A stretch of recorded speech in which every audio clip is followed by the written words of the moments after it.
I transmigrated into a novel. The good news was, I became the rich second-generation heir of a powerful family.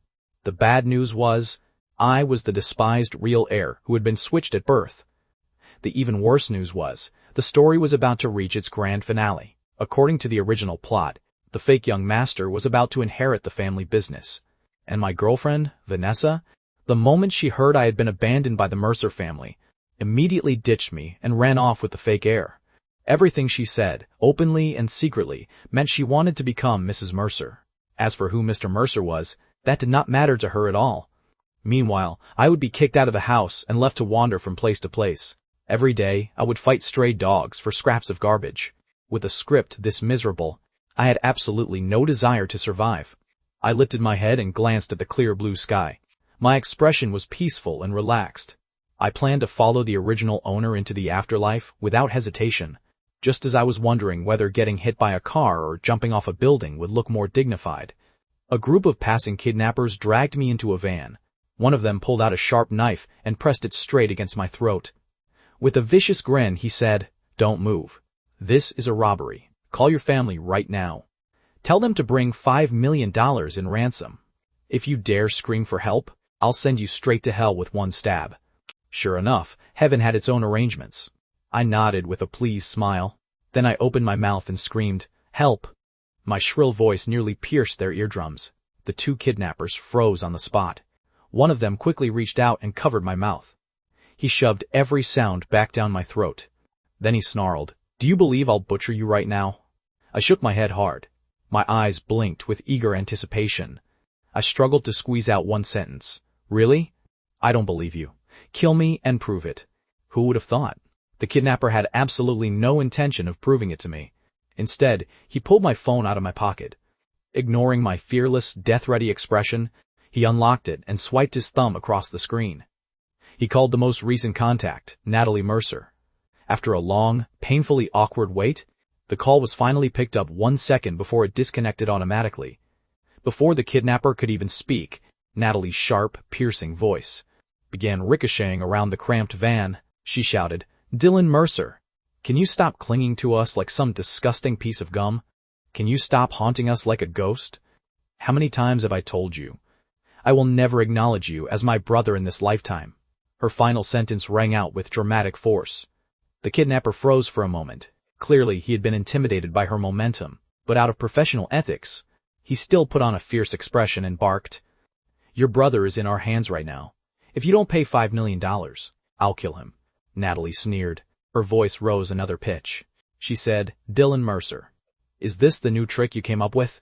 You're pretending to be kidnapped so you can scam us for money, right? I'm warning you, know when to stop. Drop the act. It's too fake. Other than using filthy, underhanded tricks to frame Brandon, what else do you even know how to do? If you want to kill him, then kill him. We won't pay a single cent." On the other end of the phone, the fake heir very generously advised her, "Sis, my brother probably just wants everyone's attention. That's why he planned this kidnapping. Why don't we go take a look?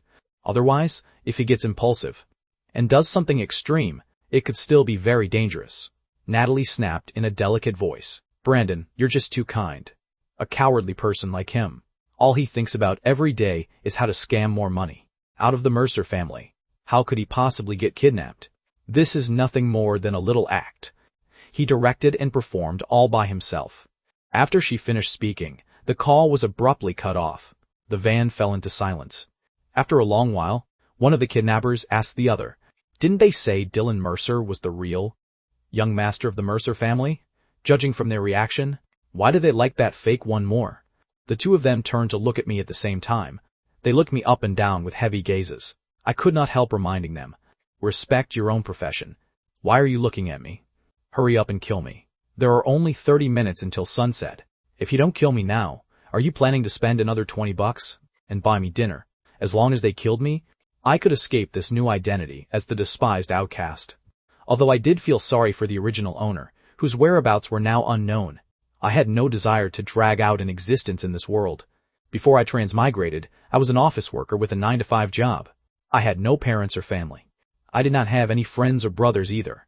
All I had was the daily back and forth between two fixed points, walking alone, lost and sick of the uncertain road ahead. Until one day, while crossing the street, I was hit by a car that ran a red light.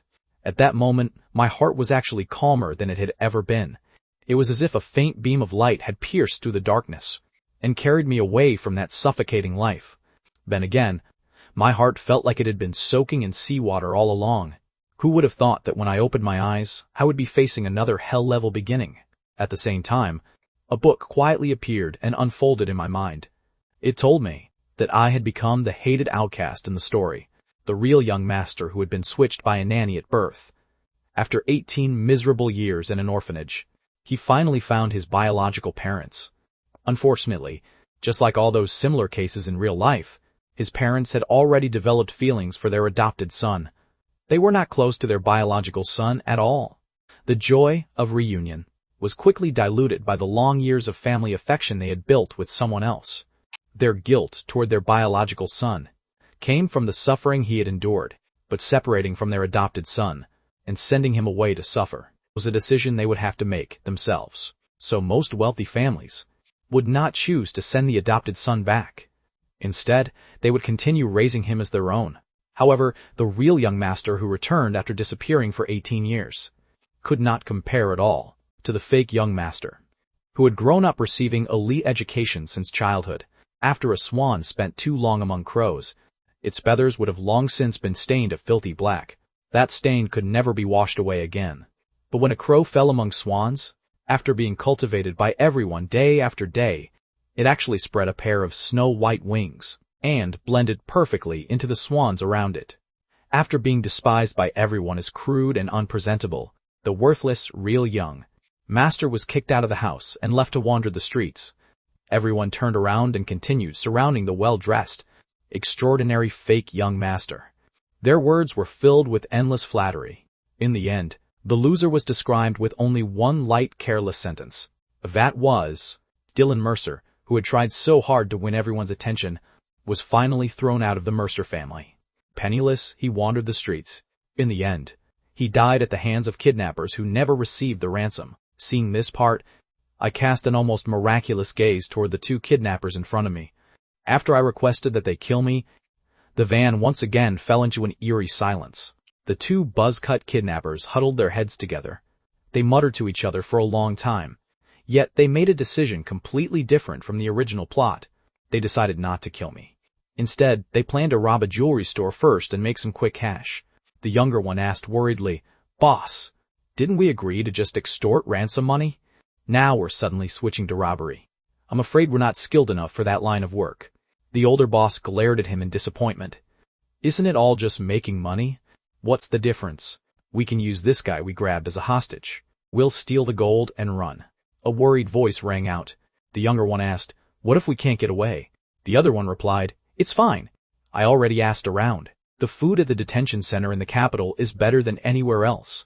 I guarantee you'll get soup with every meal. Then it won't be a waste of me flying all the way here and bringing you from thousands of miles away." The younger buzzcut nodded in relief.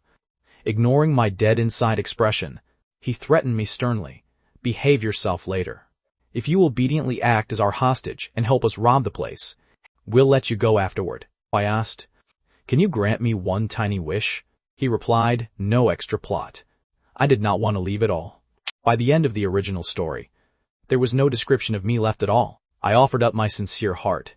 With absolute honesty, I said, "For the sake of how hard I'm working as your hostage, after you finish the robbery, can you stab me once on the way out and send me to the afterlife?" The kidnappers were speechless. The jewelry store robbery went surprisingly smoothly. The two kidnappers divided their work in an orderly way. One held a sledgehammer and smashed it hard against the glass. The other was holding a knife while locked in a tug-of-war with me. He roared, "The knife is mine." "Let go," he snapped. I replied, "Boss, all you have to do is move your hand and slide it across my neck. Then everything will be perfect. It won't take up too much of your time." He cursed angrily, "Get lost." Robbery and murder. I still know the difference between those two. Don't even think about tricking me into working a sewing machine in prison for longer. Countless pedestrians nearby had already gathered in a circle. They were happily pointing and chatting. What a primitive way to rob a place. Someone else said, "That blast-proof glass won't be easy to smash. Look at him. He's been hammering away for ages, and he hasn't broken a single piece of glass. Another person said, "Welcome, babies, to the live stream. Today, I'm streaming a real jewelry store robbery for everyone. Move those little fingers and hit follow. Let's get this live stream going." Thanks to Sister Natalie, our top supporter, for sending a heart. Bunny is answering your question now. Our live stream location is the jewelry store at the entrance of South Alley. Besides me, there was also a young woman who had failed to escape in time. She was wearing expensive luxury brand clothes. Pampered and sheltered, she crouched to the side, trembling. She watched in terror as I fought the kidnapper for the knife. There was fear in her eyes, but also admiration. Crystal-clear tears shimmered in her eyes. As the sound of police sirens drew closer and closer, the kidnapper, who still had not managed to break the glass after all that hammering, flew into embarrassed rage. He pulled a switchblade out of his pocket. His fierce gaze swept around. Then he grabbed the young woman crouching on the ground. Like a desperate madman, he shouted, "Even if I go to prison, I'm dragging someone down with me today." The sharp switchblade made the woman's face turn even paler. It formed a stark contrast with my excitement and passion. The plot I had been waiting for had finally arrived. If I died quickly enough, I could even save tonight's dinner money. Farewell, original owner. If I could catch up to him on the road to the underworld, maybe the two of us could even reminisce a little. The switchblade was raised high. Amid everyone's screams, I rushed in front of the young woman. Ready to die, I shielded her behind me. Screams rose one after another. I felt an icy blade stab into my abdomen. Warm, sticky blood slowly flowed out. Blood loss brought waves of dizziness. It felt just like that moment in my original world, when I was hit and killed by the car. A familiar sense of peace washed over me. It was strangely comforting. All color suddenly vanished from the world. The scene before my eyes shattered into countless sharp fragments. I closed my eyes and revealed a relieved smile. I could not help letting out a long breath and saying, "I'm finally going to die." My body slowly went limp. Amid the young woman's tearful, hoarse screams, I closed my eyes in a daze. 1 second before I completely lost consciousness, I seemed to see a woman, anxiously pushing through the crowd. Panicked and flustered, she rushed to my side.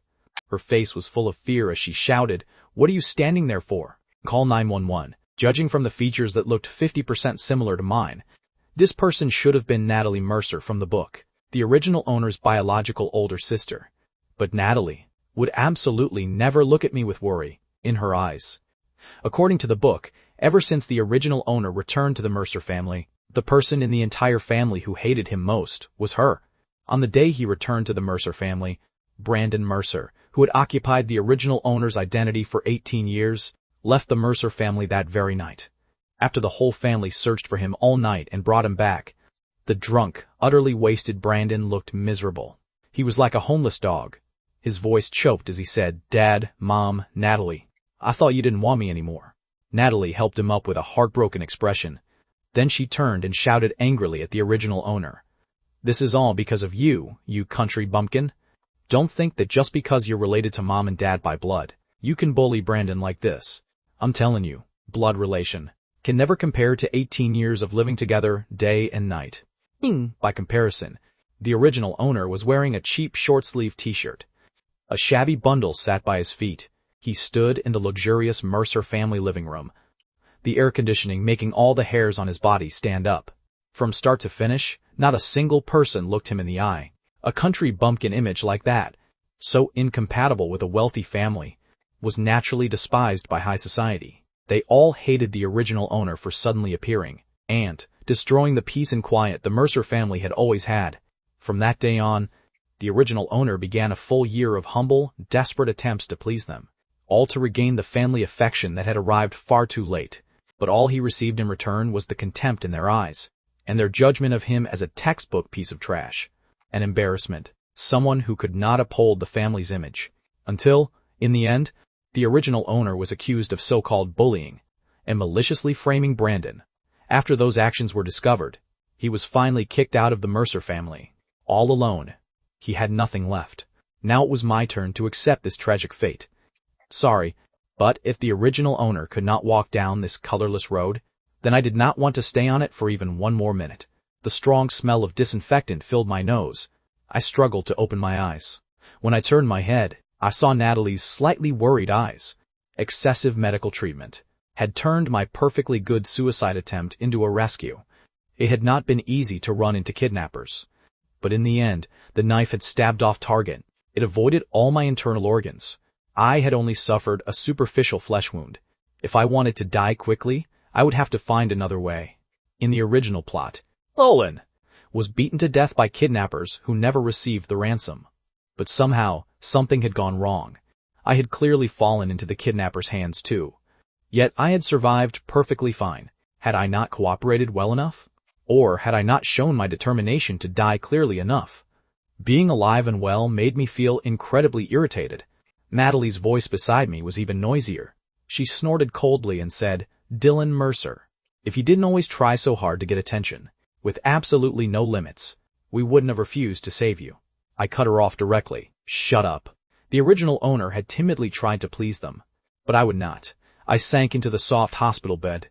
Something around my neck was pressing against me uncomfortably. I reached out and yanked it. I realized it was an old, worn-out safety charm. Its outer layer was fraying. The dark red silk cloth had faded. Something hard was tucked inside. I did not have the original owner's memories.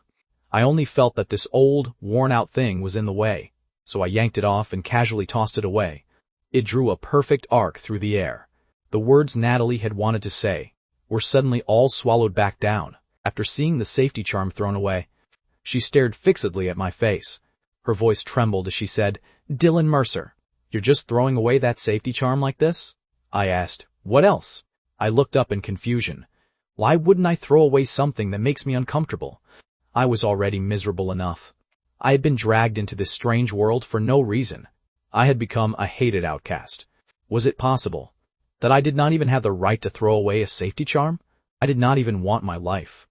Why would I care about a faded safety charm? Natalie's voice grew even more displeased. Her voice suddenly rose as she said, "Dylan Mercer, do you even remember where that safety charm came from?" I thought for a moment. Then my eyes remained calm as I said, "I don't remember." A thick book stood in my mind. I did not have the patience to read through it carefully. I had only skimmed through the general plot. I knew the world I was in and what had happened to the original owner. As for some safety charm, there were countless words written between the lines. Maybe it had been mentioned briefly somewhere, but it had not left even the slightest trace of an impression in my mind. Natalie looked furious and aggrieved. A visible flush spread across her face. She stood up and stared at me, at my indifferent expression, trying to find even the slightest trace of pretending on my face. But my utterly calm expression told her that I truly did not remember. She kicked the safety charm away in frustration. Then she mocked me with a few words. "Dylan Mercer, you're getting better and better at acting. I bet those kidnappers were actors you hired too, weren't they? Your goal was to get our attention, so you could return to the Mercer family. Now it looks like it was a good thing Brandon was the one left behind 18 years ago, not a naturally rotten person like you." No matter how many more words Natalie used to stab me in the heart, they could not stir even the slightest emotion in me. After all, I had no intention of staying in this world. I ignored Natalie's existence and looked around the hospital room. The room was on the 18th floor. It was an extremely lucky number. The window could open wide enough to let me pass through freely. "Sorry, doctors and nurses, I wasted your precious medical time." Outside the window, the evening glow filled the sky, dotted with scattered fiery red clouds. There was no better day than today. I pressed my wound and slowly moved toward the windowsill. Natalie stood where she was and rolled her eyes. Watching me struggle forward, she sneered again and said, "Go on, keep pretending. What are you planning to do next? For the sake of getting the Mercer family's money, you really will do anything." Before Natalie could finish her mocking words, her expression instantly shattered into shock. In Natalie's suddenly dilated pupils, I took a deep breath.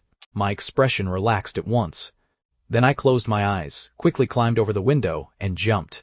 The light feeling of falling suddenly stopped. A tearing pain shot through the muscles in my arm. I opened my eyes in displeasure and looked up. I saw Natalie's face flushed red as she struggled to hold onto my arm. Her face was filled with enormous panic and terror. Her eyes were red. She was shouting, "Help!" But I expressionlessly let go. Natalie tightened her fingers even more. Her voice was stained with an obvious tremble. She said, "Dylan, I'm not letting go. I was wrong before, Please don't do anything impulsive, okay? I'll definitely pull you back up.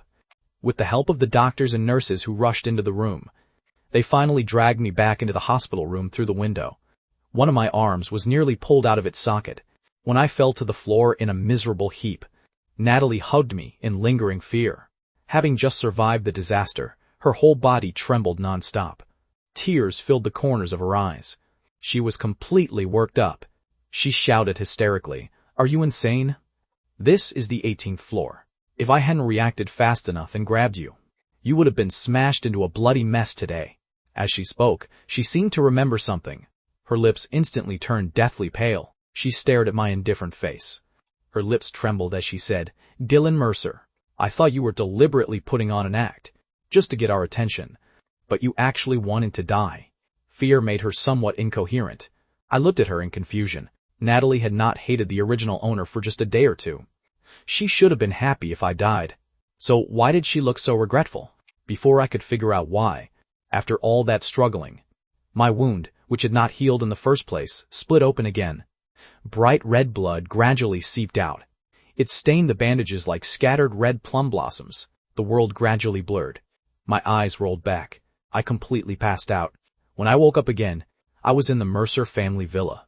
It was a spacious and bright bedroom, but it was not the room the original owner had once lived in. Although I did not have the original owner's memories, I had seen it in the original plot. The room the original owner lived in was cramped and narrow, about the same size as Brandon Mercer's walk-in closet. It had originally been prepared for the Mercer family's servants. The real young master, who was disliked by everyone, returned home only for that small, suffocating bedroom to become his place to live. Not a trace of overdue family compensation ever came. Instead, he received nothing but everyone's disgusted looks. The glamour faded. Night fell. I clearly heard Natalie arguing with someone in the living room. She said, "Dylan Mercer really doesn't want to live anymore. Today, he almost died in front of me twice in a row." My father's dignified voice rang out. He said, "Although Dylan Mercer is my biological son, the first time I saw him, I knew his character was rotten to the core. He was ruined a long time ago. He came here on his own to claim kinship. Wasn't it all for our Mercer family's money? What suicide? He's just trying to make a huge scene and use public pressure to demand money from us." My father was right. The original owner had indeed come to recognize his family on his own. Back then, Dylan Mercer had accidentally seen his biological father's face on television. He froze on the spot, because the two of them looked almost like they had been carved from the same mold. So the original owner, who had been an orphan for 18 years, immediately decided to try his luck. As for claiming family just to ask for money, the original owner was only a high school senior when he came to recognize his family. How was he supposed to support himself without asking for money? Mercer. Parents had grown up among wealthy people their entire lives. Cars picked them up and dropped them off wherever they went. Hundreds of thousands in dividends arrived in their accounts every month, even more punctually than the malnourished original owner ate his meals. Even Natalie Mercer and Brandon Mercer received $50,000 in allowance every month. Aside from that, all the luxury goods they bought were charged to my father's black card. Only the original owner had to find a way to earn even the $1 he needed for bus fare. On his first day at the Mercer family home, the original owner opened his mouth and asked my father for $10,000. That money was meant to pay his high school tuition, as well as his living expenses for the semester. What he got in return was a round of mockery from his biological father. He said, "You've only been here one day, and you already can't keep pretending? You're that eager to ask me for money?" In the end, he tossed $10,000 down from above. And he still did not forget to say contemptuously, "You reek of poverty." 18 years ago, that nanny really did make the right choice by switching the babies. Just imagine how hurt the original owner must have been when he heard those words. Luckily, I was not him. In the living room, Natalie's lips were pressed tightly together. The corners of her eyes were red.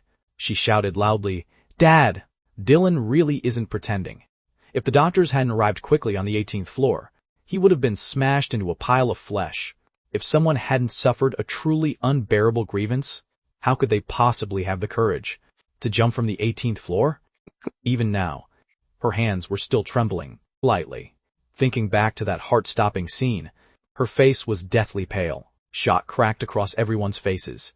The annoyance on the Mercer couple's faces froze into disbelief. I awkwardly pushed the door open. At the wrong possible moment, I cut in and said, sorry to interrupt. May I leave now? Everyone was even more stunned. After all, they had seen too much of me trying to stay in the Mercer family, desperately trying to please them, only to make things worse in that pitiful way. Suddenly seeing me desire nothing from any of them made them somewhat unable to adjust. I was not the original owner. I had no expectations for this family's affection in the first place. Silence flowed through the living room. Brandon, who was sitting beside my father, narrowed his eyes. Then he immediately revealed a heartbroken expression. He said, "This was always my brother's home. It's only right for him to stay. The one who should leave is me. The marriage alliance with the Hayes family should naturally go to my brother now." Those words indirectly reminded the Mercer parents. They instantly came back to their senses. The softness on their faces froze into sharp hostility once again. Mrs. Mercer closed her eyes in distress. Then she looked at me with disgust. She said, "I know. You don't just want to drive Brandon out and inherit the family fortune. You've even set your sights on your brother's fiancée. Ever since you came back, you've been framing your brother at every turn, trying desperately to drive him out. A perfectly good family hasn't had a single peaceful day because of you." I turned a deaf ear to her, my heart as still as water. My gaze did not linger on this group of people for even a second. I walked straight past them, ready to leave. But Natalie followed behind me. She grabbed my hand. With tears in her eyes, she looked at me and said, "Dylan, I don't believe you're that kind of person. I believe you." But I did not need her belief. All I knew was that staying here would delay my quick death. But Natalie called the bodyguards over and had them stop me. In the end, under Brandon's resentful gaze, she forcefully made me stay at the Mercer house, afraid that something would happen to me again. Stepping into the Mercer house once more, my treatment was slightly better than the original owners. I moved from the servants' room on the first floor to a guest room on the second floor. At the same time, everyone in the Mercer family noticed that something was off about me. In the past, when the original owner lived in the Mercer house, he did plenty of chores. For example, he went up the mountain to hunt, went down to the river to catch fish, dug up the flowers in the garden one by one, and personally planted wild vegetables to cook for them. But not only were they ungrateful, they even scolded the original owner for being unpresentable, saying he was born to do farm work his whole life. God. So, I never did those meaningless things. After arriving, I simply lay flat and went nowhere. The next day, I slept until the sun was high in the sky. The wound in my abdomen barely hurt anymore. When I got up and went downstairs, Mrs. Mercer's displeased voice came from the living room. She said, "Getting up this late. You have no manners at all." Brandon covered his mouth and kindly advised her, "Dylan was injured yesterday." Mrs. Mercer snorted coldly and said, "Who believes that? In my opinion, that injury of his is probably fake. Dylan Mercer, go to the kitchen and make me some breakfast." In her early years, Mrs. Mercer had accompanied my father in business. Drinking had damaged her stomach, so she had extremely high requirements for meals. In the original plot, it was written that after Dylan came to the Mercer family, he personally cooked every day, making stomach-friendly food that Mrs. Mercer liked. It was complicated and exhausting. My cold gaze swept over Mrs. Mercer. I said flatly, "Mrs. Mercer, I didn't come here to apply as a cook. If you need me to cook, please pay me according to the market rate first." Brandon spoke up indignantly. "Dylan, how can you talk to Mom like that?" I stared at the gloating look on his face. Then I calmly stated the fact. "That's your mother, not mine." Mrs. Mercer froze where she stood. What shocked her was not that I refused to cook. It was that I no longer called her Mom. After all, even when the original owner was accused of targeting Brandon and was driven out of the Mercer family by his parents, he still called her Mom. Now, those hopeful cries of Mom had been replaced by the cold, emotionless title, Mrs. Mercer. I went to the dining room alone. I casually picked up the cold bread and milk on the table and stuffed them into my stomach. I had never been picky about food. My only goal when eating was to fill my stomach. When Brandon saw that I did not crowd around Mrs. Mercer like usual, Brandon immediately started putting on an act again. He came over to me with an apologetic expression and said, "Dylan, I know you've always liked Miss Hayes, but we're getting engaged in a few days. We're brothers. We really shouldn't hurt our relationship over something so small." After saying that, he stared into my eyes, expecting me to fly into embarrassment and anger next, questioning him about why he had stolen what belonged to me. Then he could naturally put on the appearance of a good person, pretending to take one step back in false generosity, making Mrs. Mercer even more certain that I was beyond saving. But after I heard him, my eyes lit up. Now that I was living in the Mercer house, Natalie was like an all-day, all-angle surveillance camera, watching my every move. She was afraid I might try to die again. Even if I stayed in the bathroom 1 minute too long, she would knock on the door from outside like she was trying to shake the heavens. When Brandon and Vanessa Hayes got engaged, there would be so many guests that no one could keep track of me. Wouldn't that be the best chance for me to leave this world? As for liking that Miss Hayes, I let out a cold laugh. In my completely blank mind, I did not even know what she looked like. How could I possibly like her?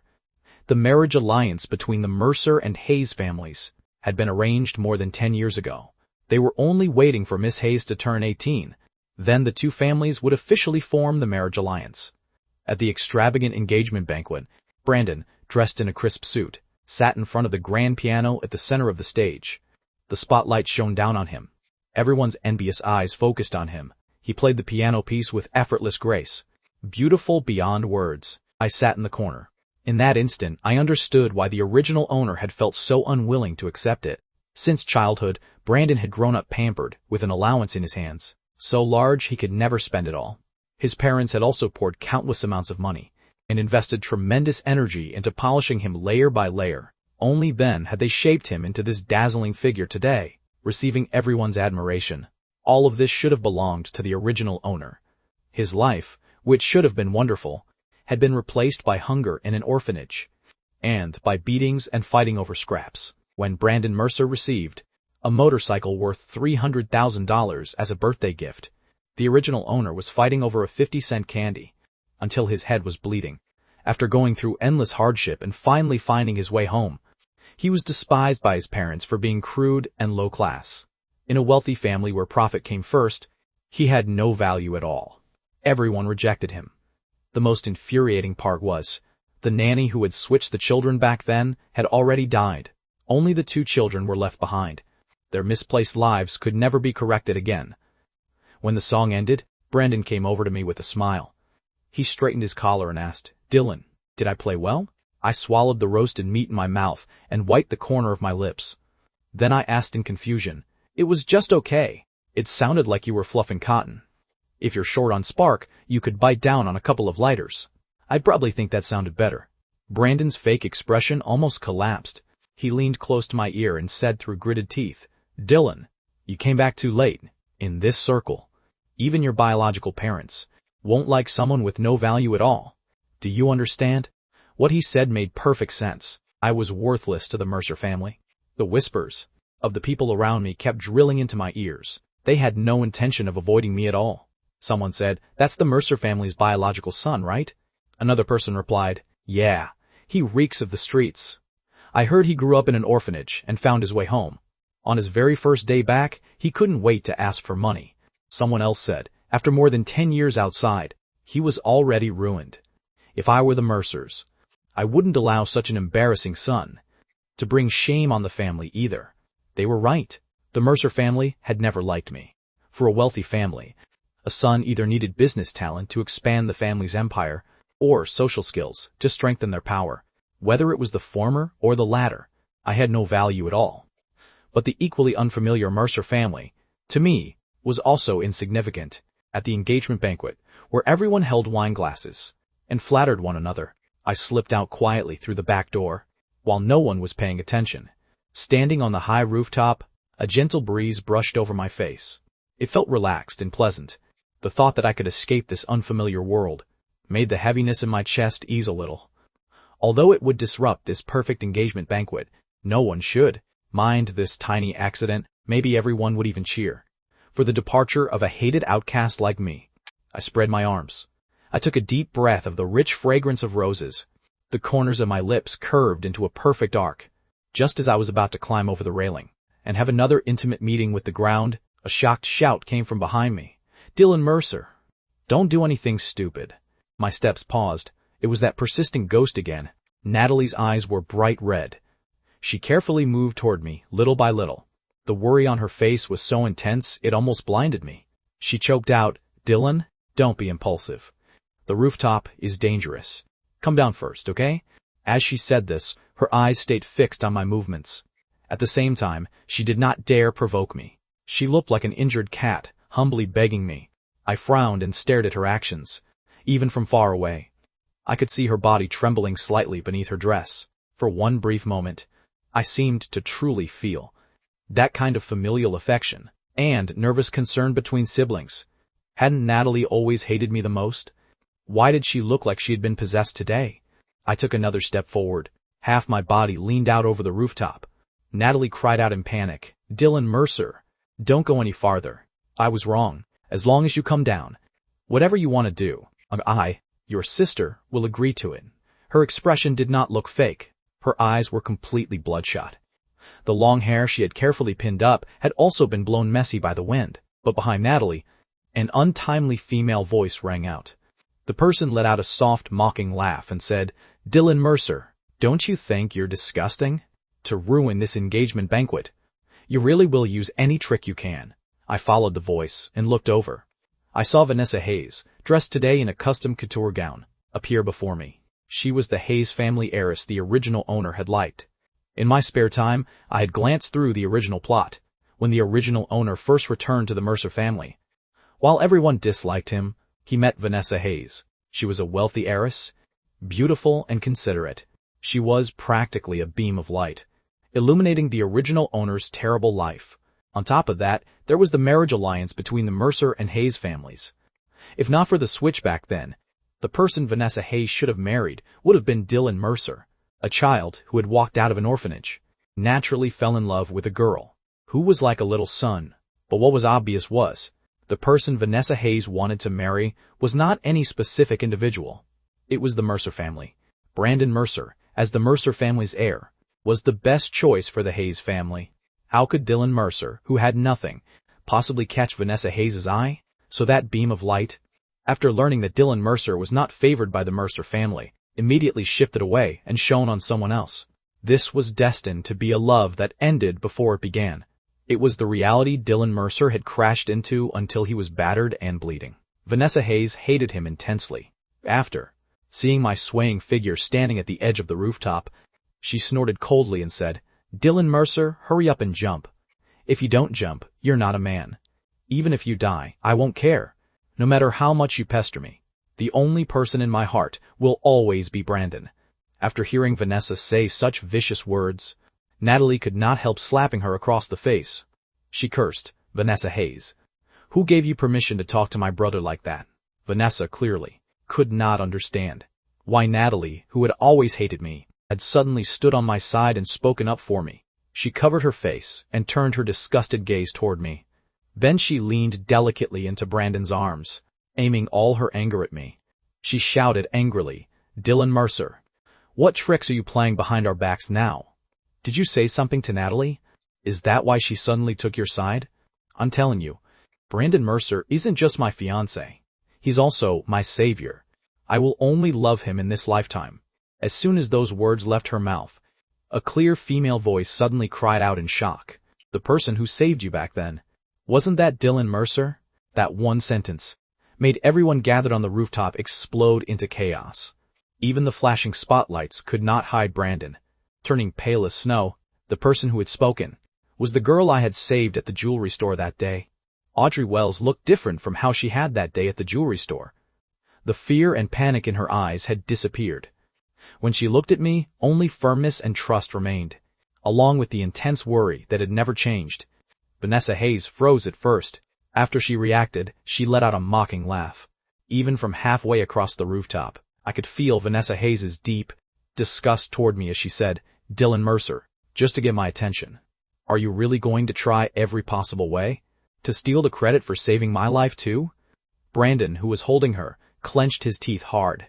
He turned his evasive gaze toward me.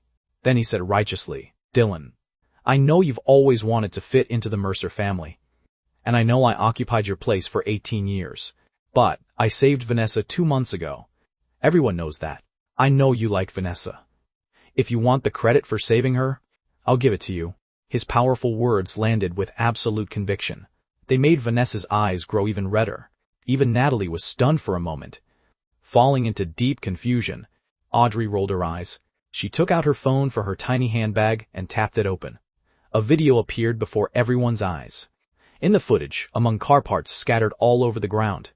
After the crash, Vanessa lay inside the car, covered in blood. She was unconscious.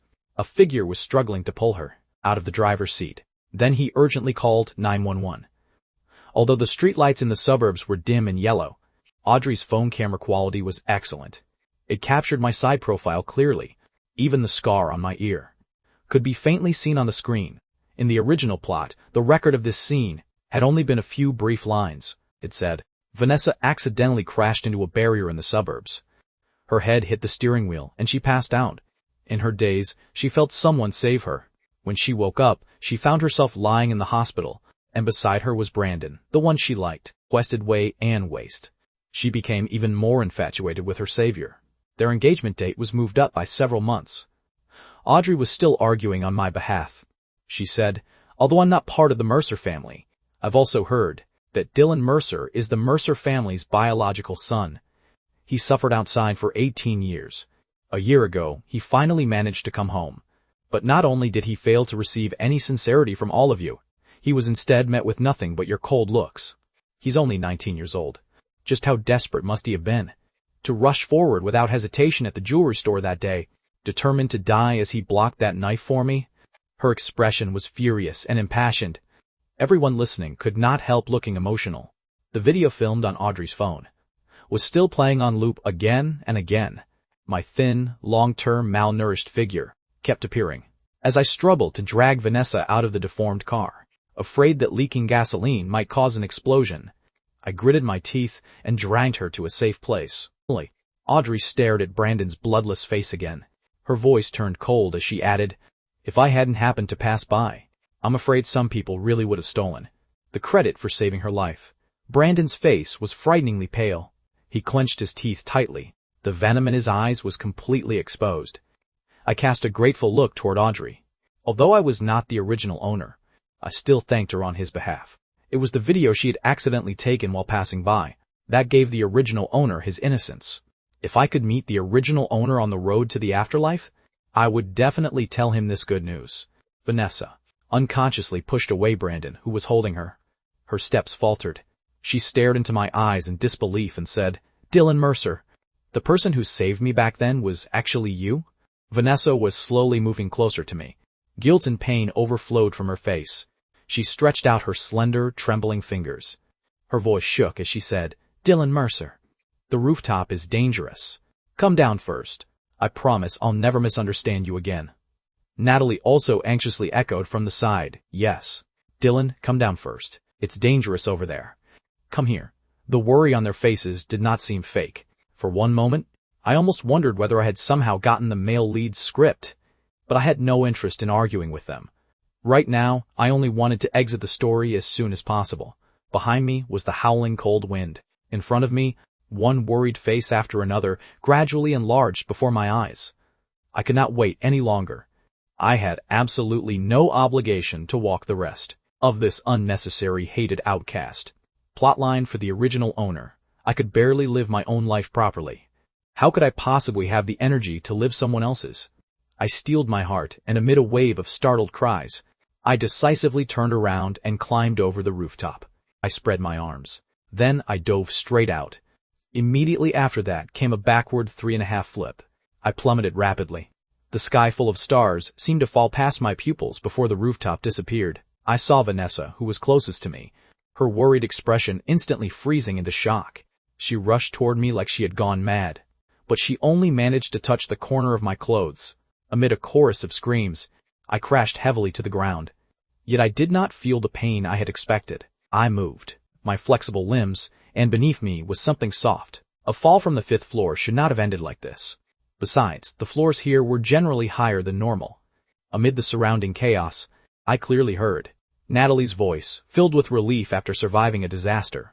She said, "Thank God I secretly had someone lay an air cushion below." I was speechless. No wonder I had fallen from such a high place, without feeling any pain at all. If a science show came to investigate this, they could make an 80-episode series out of it. For the grand reveal, I touched my shattered heart. Then my head tilted to the side, and I completely passed out.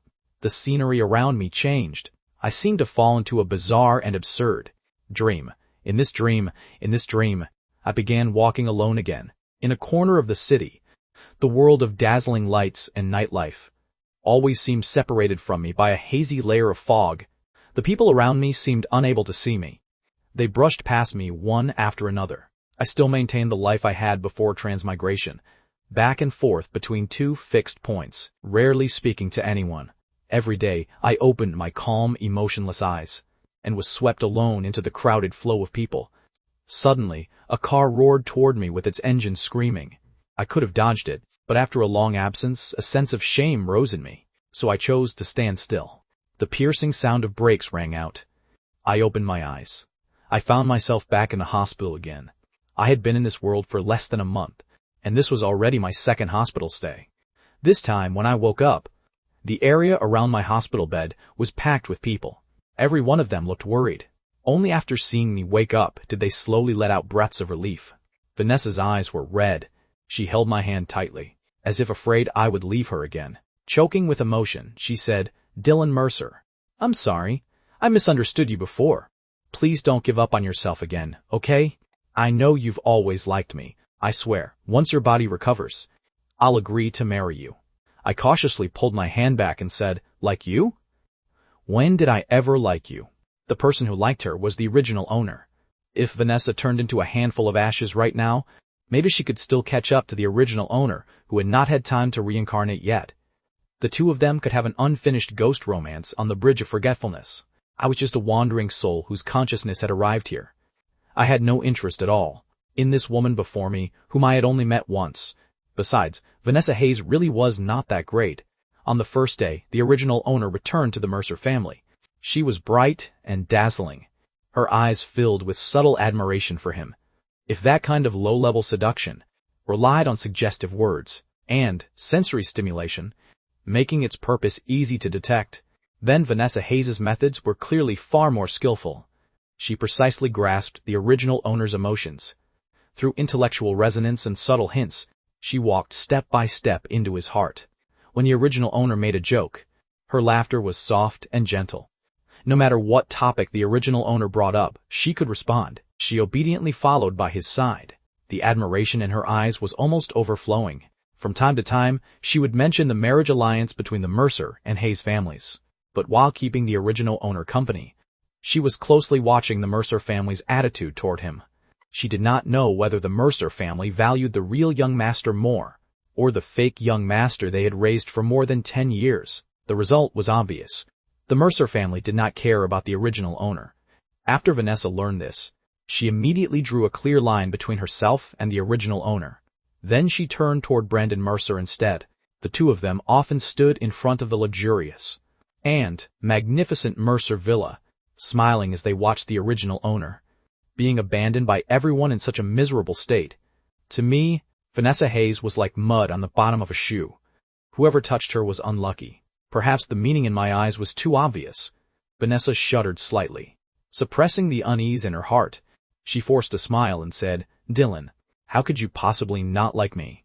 If you didn't like me, why would you risk your life to save me? And this time, you jumped because I was getting engaged, so you did something this crazy." My father and Mrs. Mercer also wiped their tears and echoed her. "That's right, Dylan.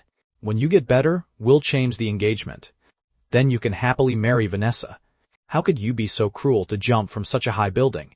Kesson, do you know that whenever Mom closes her eyes now, all she sees is you falling from the rooftop? Mom has neglected you all these years." I coldly watched this group of people perform. Family affection and love that came too late were like expired bread to me. A disgusting layer of mold had grown all over them. No matter how hungry I was, I would never take a bite. I closed my eyes expressionlessly. Then I coldly issued the order to leave. I said, "I'm feeling a little unwell. Mr. Mercer, Mrs. Mercer, and Miss Hayes, please leave first." Through the blanket, I heard Mrs. Mercer's muffled sobs, and Natalie softly trying to persuade me at my side, almost begging. In the end, I only heard someone whisper, "Dylan Mercer, I'm sorry." The noisy crowd dispersed. I looked around the hospital room again. This was clearly a VIP ward. The The window had been sealed shut and could not be opened. That was why they could leave with peace of mind. It was already late at night. In the city that had been bustling during the day, only the street lights remained, casting small patches of dim yellow light below. Curled up on the hospital bed, I rubbed my eternally suffocating heart. My heart, which was beating strongly, felt as if a piece was missing. It left me uninterested in doing anything. Even something as simple as getting up and washing my face required countless rounds of mental preparation before I could force myself to rise and move my feet. It was as if an invisible hand was gripping my heart with force, making it impossible for me to breathe. I calculated in my heart how exactly I could avoid this group of people and continue my plan to die quickly. The hospital room door was suddenly pushed open. A thin figure appeared in front of me. The person was wrapped in a chill from outside. She stepped forward and directly pressed a knife against the side of my neck. Her expression was gloomy as she said, "Dylan Mercer, what are you up to now?" I looked completely confused. I had no idea what she was talking about. However, feeling the cold edge of the blade against my neck, infinite joy surged up in my heart. Great. Just when the mountains and rivers seemed to block every path, a village appeared beyond the willows and flowers. Tonight, I could finally realize my dream of dying quickly. I could break free from this hated outcast identity. This hell-level beginning could be left to the next lucky person. My eyes shifted. I lowered my head hard, about to slit my own throat. But, in the next second, the coldness against my neck suddenly disappeared. She actually withdrew the knife directly. I was speechless. Why stop before finishing the job? Annoyed, I said, "Hurry up and kill me." She was clearly enraged by my attitude. She snapped, "Shut up, I'm not interested in joking around with you. Tell me honestly, where did you take Brandon?" After you ruined the engagement banquet, Brandon suddenly disappeared. Even his phone was smashed and left at the banquet. Did you secretly hire someone to kidnap him? Other than you, who has always hated him. I really can't think of anyone else who would do this. Dylan Mercer, what kind of spell did you cast on everyone else? They actually think you didn't do it. Only then did I finally come back to my senses. Kidnapping was such a money-burning thing. Was that something a hated outcast like me could do? Just yesterday, I had checked the balance on the original owner's phone. There was a pitiful $20 left inside. Misfortunes never came alone. This morning, a membership renewal deducted $19. The balance was down to $1. It was not even enough to buy a cheap meat bun. Where would I get the money to hire someone to kidnap him? Sure enough, this was the hated outcast plotline. Even while lying in the hospital, the blame could still land accurately on my head. I cleared my throat and looked at the person in front of me.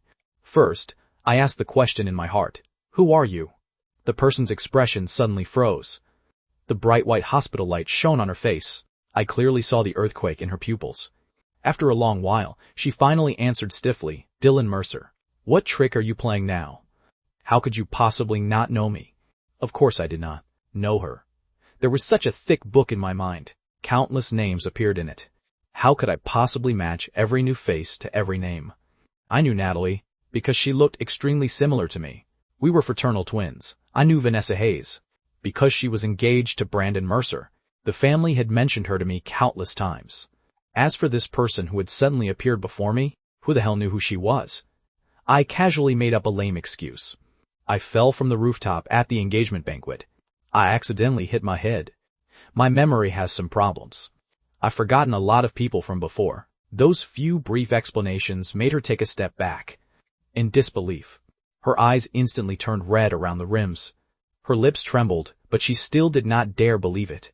She asked, "You forgot me?" I scratched my head and said, "Yeah, I forgot all the unimportant people. That includes you." I did not know if it was my imagination, but after I said the words, "unimportant people," her body trembled. She bit her lip and said, "Impossible. You and I grew up in the same orphanage. How could you? How could you forget me?" Watching her shake her head in pain, the redness in her eyes growing even deeper, I finally came to a sudden realization. The person in front of me was Claire Bennett. She was the male lead, Brandon Mercer's close female confidant. She was also the childhood friend, who had grown up in the same orphanage as the original owner. Claire Bennett and the original owner were the same age. The two of them had supported each other in the orphanage, and stumbled our way to 18. After the original owner, Dylan, returned to the Mercer family, Claire was happy for him and once went to see him. Who would have thought she would meet the polite, refined, and gentle Brandon Mercer? One glance, and it lasted forever. 18 years of childhood friendship could not compare to a rich heir showing her kindness twice. Claire Bennett's whole heart fell on Brandon Mercer. Knowing her status was too low to be worthy of him, she chose to stay by his side as a confidant without asking for a title, only hoping the man she loved could live safely and smoothly. When I was reading the original plot, what confused me most was why Claire Bennett, his childhood friend of 18 years, after seeing Brandon Mercer only a few times, fell hopelessly in love with him and turned around to despise the original owner. The moment I saw her, the doubt in my heart suddenly cleared up. The original owner was like a wild weed. In the orphanage, he had grown thorns all over himself. Under the condition of severely uneven resource distribution, he had to fight every single day, just to get a little food and a chance to study. And the delicate, fragile Claire Bennett had hidden behind the original owner like that, stumbling her way through high school. Now she was grown. She was no longer the girl who needed protection. As for the original owner who had served as her crutch for more than 10 years, he could not satisfy her growing material needs. Naturally, he would be despised. And Brandon Mercer, the rich heir of a powerful family, was wealthy and romantic. He could clearly satisfy everything in her heart that she imagined about a Prince Charming. As for the original owner, he had been reduced to a piece of mud, with a bad temper and a need to compete. I looked her over irritably. I said I forgot all unimportant people. I forgot you. That proves you must have been someone completely optional in my life. Claire Bennett left the hospital in despair. For once, she did not bring up Brandon Mercer being kidnapped again. Not long after she left, I quietly slipped out of the hospital. Breathing in the long-lost fresh air, I walked alone, slowly making my way to a bridge near the hospital. Standing high above and looking down, the river below surged and roared. I had already dragged things out in this world for a month. It was about time for me to leave, although my quick death was a little late, and I probably would not see the original owner on the Bridge of Forgetfulness. I still raised a faint smile and stared at the churning river. Just as I was about to flip over and disappear into the rushing current, in the next second, Gonmon struck me hard from behind. Instantly, I lost consciousness and collapsed to the ground. Before my awareness completely scattered, I could not help complaining in my heart, this life of mine, it is really harder than a damn underwater piling. When I woke up groggily again, the sound of ocean waves crashing filled my ears. The salty sea breeze, thick with moisture, lingered around me. I slowly opened my eyes and found myself lying on a reef by the sea. Standing above me with a smug face was actually Brandon Mercer. The expression on his face was somewhat twisted. He looked nothing like his usual elegant young gentleman's self. The sky was beginning to turn pale. The rising sun was about to break through the darkness before dawn. Brandon seemed to hate me to the bone. The resentment in his eyes was completely exposed. He gritted his teeth and said, "Dylan Mercer, you already disappeared for 18 years. Why did you have to come back and shake my position? Now everyone in the Mercer family is standing on your side. I pretended to be kidnapped and left behind evidence proving you did it. But other than Claire Bennett, not a single person believed it." The more he spoke, the angrier he became. After I transmigrated here, his former male-led identity had fallen apart at an astonishing speed. A moment later, Brandon calmed down. He leaned close to my ear and laughed arrogantly. "Dylan Mercer, today I'm going to show you that if we're both in danger, I'll always be the one they choose." I glanced at the vicious-looking kidnapper nearby and understood. What did it matter to me who the Mercer family chose? I was not the original owner. Ever since I came to this world, I had never held any expectations for the Mercer family. Looking at the surging seawater rising wave after wave with the tide, my heart, which had been desolate for so long, formed a bold impulse. The family arrived faster than I had imagined. Brandon and I were being held hostage on a strange tidal flat.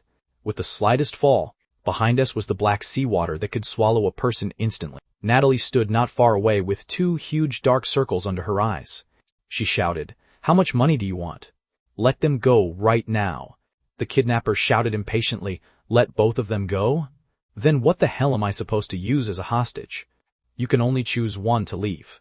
As for the remaining money, once it arrives, I'll naturally let the other one go," Brandon said with a forbearing expression.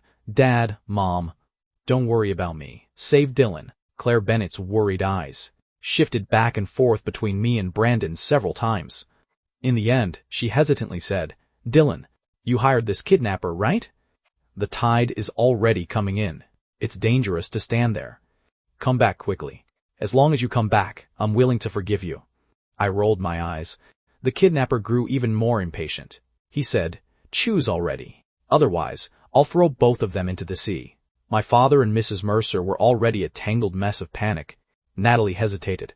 After a long while, she finally spoke with difficulty. "Let Brandon come over first. We'll gather the money for you right away. Don't hurt Dylan Mercer." No one objected, even though every one of them had faces filled with reluctance and concern. I understood what they were all thinking. They had invested far too much in Brandon Mercer. My father and Mrs. Mercer had invested 18 years of money and resources to cultivate such a successor.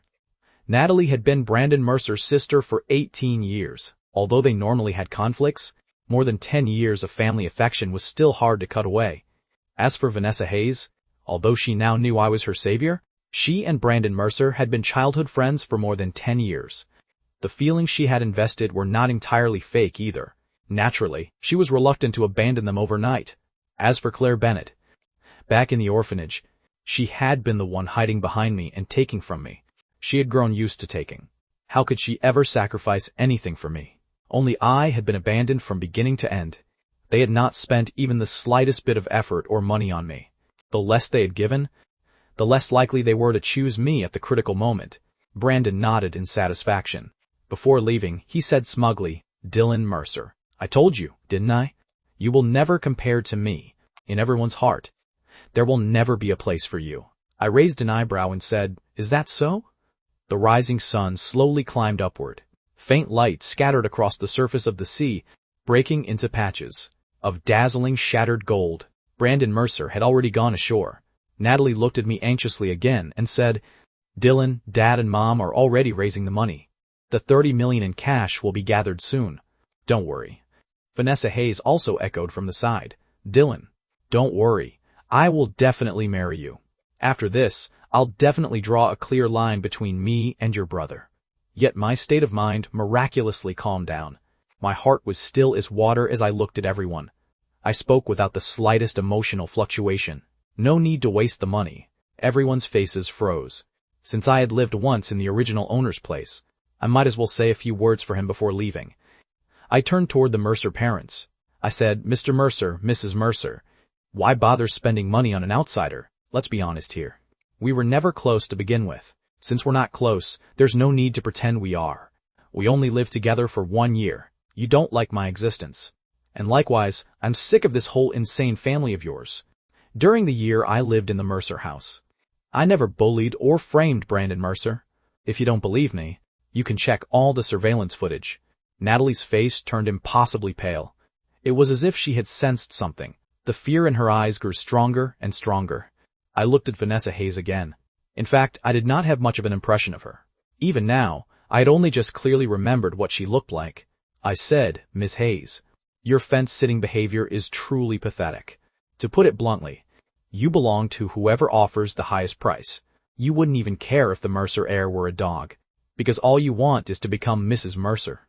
Vanessa lowered her head in shame. She covered her face in pain. There was one person left. I said, "As for you, Claire, whatever your name was, fine, your name doesn't matter. Anyway, I don't remember you, so there's nothing to say." Claire Bennett had appeared far too late. So late that I had already been in this world for more than a month. She had been the original owner's childhood friend for 18 years. Yet only now did she appear here. Before this, she had been staying beside Brandon Mercer without asking for a title, letting him use her to relieve his stress. She had never noticed at all that the person inside her dear Brandon's body had changed. Claire Bennett's legs went weak, and she nearly collapsed to the ground. She kept murmuring, "Impossible. Dylan, how could you forget me? Back at the orphanage, you said you would protect me forever." Protecting her was worse than protecting a dog. The tide behind me was rising extremely fast. Large waves of foam crashed against the cliff, leaving layers of watermarks. Amid everyone's terrified screams, I suddenly turned around and leaped. My thin figure was like a falling meteor, plunging into the rolling waves. The rising sun finally broke through the valley. Countless rays of light spread across the boundless sea. As a large amount of seawater forced its way into my nose and mouth, my chaotic, aching mind suddenly became clear. Scenes from the past flashed before my eyes like a revolving lantern. From the orphanage to the Mercer family.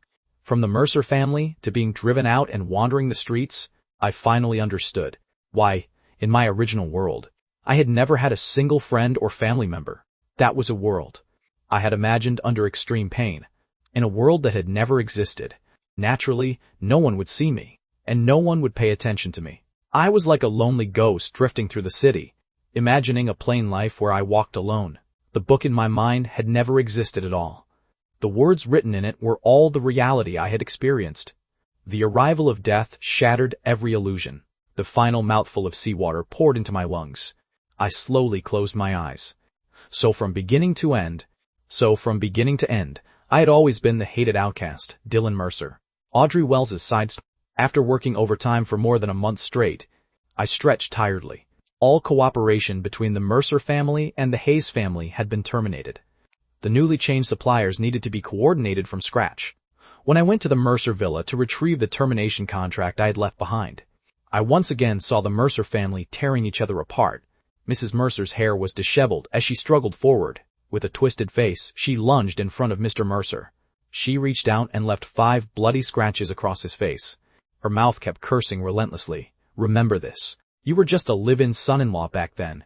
How dare you have an illegitimate child with a nanny? And how dare you switch your illegitimate child with my biological son? You made me raise someone else's child for 19 years.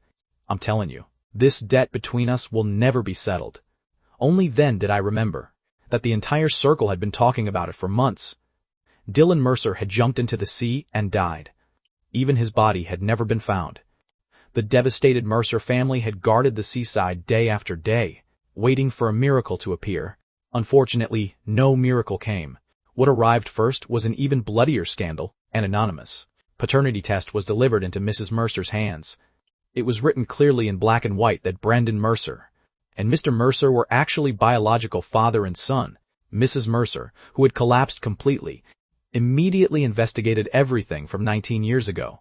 Only then did she understand the whole story. Mr. Mercer had originally married into the family, constantly suppressed and looked down on. He hooked up with the young nanny in the house. The nanny unexpectedly became pregnant.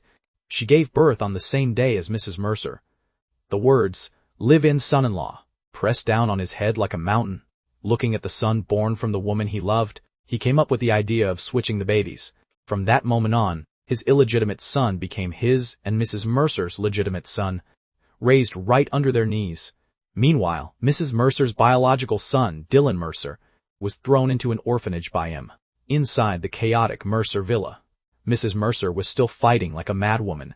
She shouted, "Jackson Mercer, you made my son and me separated for 19 years. You heartless monster. Our Lee family should never have brought you into this family back then. As for the shares of Mercer Group, I've already transferred all of them to the board of directors. The little bit of equity in your hands has already lost its voice. Haha, even if we both end up ruined, I will never let you live comfortably for the rest of your life. Dylan Mercer, my poor son, what sin did I commit in this life? I actually worked so hard to raise an illegitimate child. For 19 years while abandoning my own biological son, Mrs. Mercer had always held 40% of the shares. She controlled the lifeline of Mercer Group.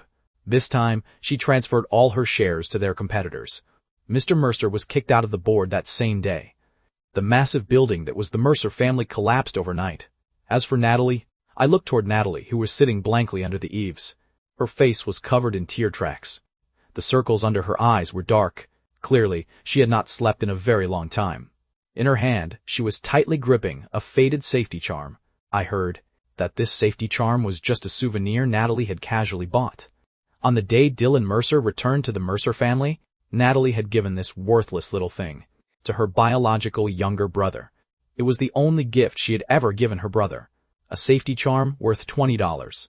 Dylan Mercer had worn it around his neck from beginning to end.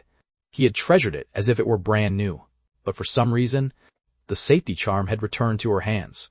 It looked even older and more worn out. She was no longer the Mercer family's precious daughter, even the Mercer family villa. I looked back at the acquisition agent and the new buyer. The Mercer family had completely collapsed. Next, they probably would not even have the time to worry about where to live. As for Brandon Mercer, she heard that he had latched directly onto the Hayes family. But the Hayes family had relied on the Mercer family to survive in the first place. They could barely take care of themselves. How could they possibly agree to marry their daughter to a fake young master? The Hayes family's decline was even more absurd. Well, even so, Brandon Mercer could only cling to Vanessa Hayes and refuse to let go. There was no place for him in the Mercer family. Although Mr. Mercer was his biological father, he was still a live-in son-in-law. All these years, most of the Mercer family's assets had been held by Mrs. Mercer. Mr. Mercer was nothing more than an empty shell. At an accidental dinner party, I ran into Vanessa Hayes in the private room next door. At that time, Vanessa was no longer as bright and stunning as she used to be. She flirted and posed, accompanying Mrs. Hayes as they entertained a small business owner. The small business owner sighed helplessly.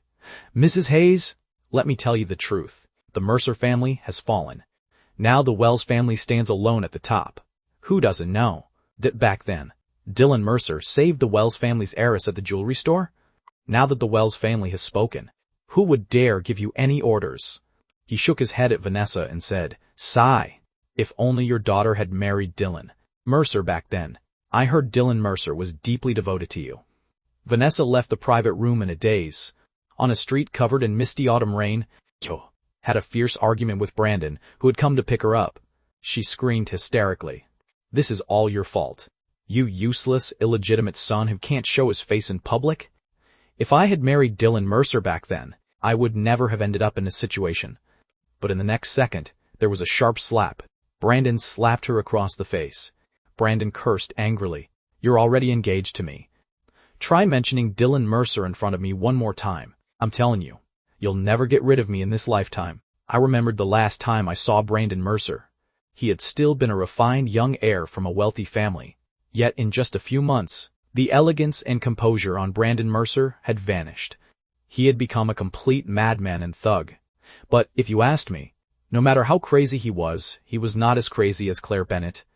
Claire Bennett dropped out of school. When Dylan Mercer had returned to the Mercer family, he had once said excitedly, "Claire, my biological parents are very rich. After I go back to the Mercer family, I'll borrow money from them to pay your college tuition." Unfortunately, Dylan Mercer had only managed to scrape together her tuition for the first year, before he was buried at the bottom of the sea. Claire Bennett, who had always been protected by Dylan Mercer, suddenly realized that without her beloved Dylan, she could not even continue school. There was no longer anyone standing in front of her to shield her from the wind and rain. After being beaten down by society, Claire Bennett chose to drop out. She could only go to nightclubs and find simple work to cover her expenses. On the night of the Mid-Autumn Festival, I once went to the cemetery where Dylan Mercer's cenotaph was located to pay my respects. From a distance, I saw Claire Bennett kneeling in front of Dylan Mercer's tombstone. She was crying bitterly. She kept slapping herself across the face. Choking on sobs, she leaned toward the black and white photo on the tombstone. She said, "Dylan, I was wrong. Please come back and look at me, okay? Even if it's just in a dream, please look at me once. Only now do I understand that days without anyone shielding you from the storm mean you have to fight and grab just to get even a little bit of resources. Dylan, please don't forget me. I'm begging you, please don't forget me. We clearly knew each other the longest. Why did you forget me in the end? You remembered Natalie. You remembered Vanessa Hayes. Why did you forget only me?" She cried until she could barely speak. I only found it ironic. Exactly. They had clearly known each other for 18 years. So how had Claire Bennett abandoned Dylan Mercer so easily and turned around to be attracted to Brandon Mercer? I rubbed my head. I thought I had seen too many messy things lately. The impact on my mind was too great. I needed a therapist to comfort my wounded heart. The therapist I had made an appointment with sat in front of me. He finished a cup of tea. He was very young. Yet he was already a famous therapist who had just begun to make a name for himself. I stirred the steaming coffee and asked, "Mr. Don, you don't like coffee?" He shook his head and said, "I didn't have a good childhood. I never got used to drinking that stuff. I skipped class to come here today." "Ms. Wells, if you have any questions, ask them quickly." Who would have thought that this sharp, emerging therapist was only a college sophomore? I stared into his eyes and said with a probing look, "I've watched too much drama lately. There are some things I don't understand. For example, that anonymous paternity test. Who sent it to Mrs. Mercer? And how could that person be sure Brandon Mercer was related to Mr. Mercer? Don poured himself another cup of tea and smiled. It wasn't hard. Logically speaking, if someone discovers that the son they raised for 18 years isn't their own, the father is often more eager to switch them back than the mother. After all, most fathers aren't willing to raise someone else's son. You can actually see this point in the comments.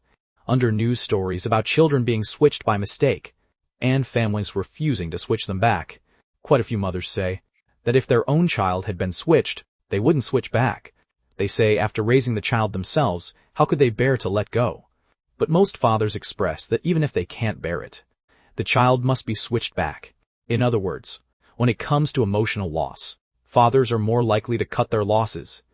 But Mr. Mercer clearly disliked the return of his biological son, even more than Mrs. Mercer did. That probably meant Mr. Mercer's relationship with the adopted son was not ordinary. I nodded slightly. Then I asked, but I still don't quite understand. Why did the biological son have to jump into the sea in the end? Wouldn't it have been better to reveal the truth directly? Don smiled and said, if the truth had only been revealed painlessly, the Mercer family would most likely still exist. Only if only if the biological son was gone, under the overwhelming force of regret, would Mrs. Mercer choose to drag Mr. Mercer down with her? That was what brought the Mercer family down at the root. Besides, a family like that wasn't worth returning to anyway. I nodded again. I took a sip of coffee. Then I asked, then back at the jewelry store, did that biological son genuinely want to save me? Or did he want the identity of being my savior, so I would help him fake his death in the final waves? Don was clearly stunned. After a long while, he lowered his head apologetically and smiled, half true, half false. That biological son had simply recognized that the person in the jewelry store was the Wells family's eldest daughter, so he risked his life trying to win a chance. Luckily, he succeeded. I reached out and pinched his arm. Dylan Mercer, if that knife had been just a little off, you would have died. He explained seriously, I know. I was very careful every time. Life is precious. Death is not the ultimate solution. Death is just a useless and weak way to fight back. It can't stir even the slightest regret in truly powerful people. I never believed that they would suddenly repent just because I died. I only knew that the only person who could save me from misery was myself. I stepped forward and hugged him. Dylan Mercer's new life was going very well. Thousands of miles away from the Mercer family, he was majoring in psychology at school. The layer of gloom that had once shrouded him had completely disappeared. New life after countless days and nights of crawling out of the mud. I said, your new name is very nice. A relaxed smile rose at the corner of Dylan Mercer's lips. He said, I was born as the dawn, breaking through the clouds.